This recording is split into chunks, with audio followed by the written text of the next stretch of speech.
Bonjour à tous, aujourd'hui je vous propose le premier numéro d'une nouvelle émission mensuelle sur Comics Eater, qui sera faite en parallèle au Comics Eater Showcase. C'est Figurine Comics.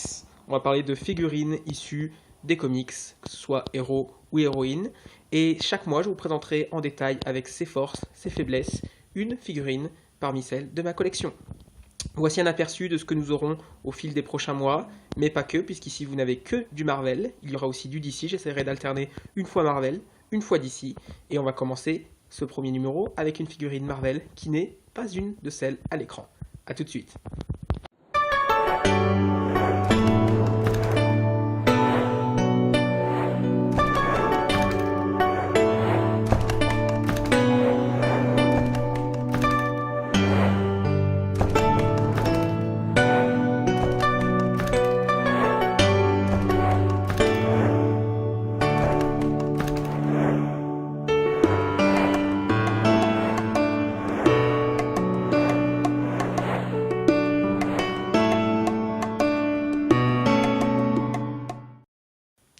Aujourd'hui, on s'intéresse donc à Black Cat, l'une des alliées de Spider-Man, représentée ici dans une pose dynamique avec un socle original représentant le visage de Spider-Man.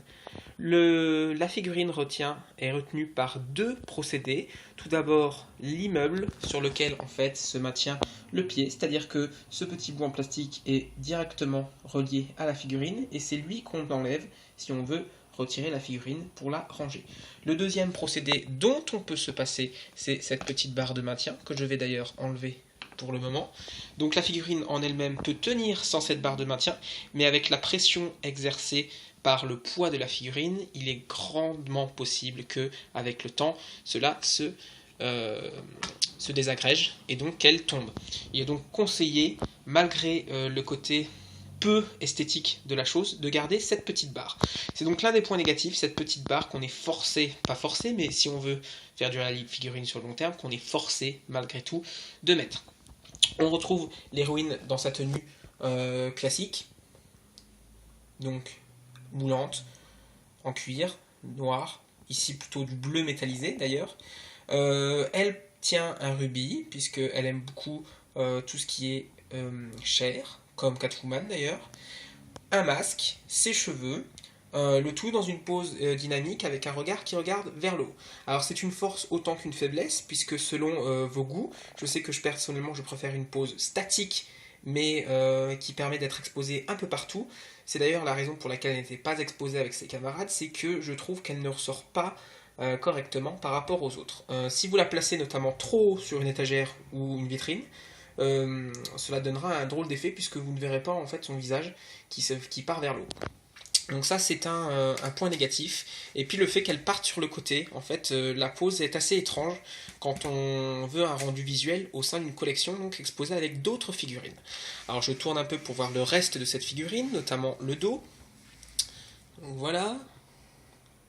Donc on remarque que les détails sont très bien faits. Un souci est apporté aux cheveux, qui est une grande force de l'éditeur d'ailleurs, c'est ce mouvement dans les cheveux. Hop.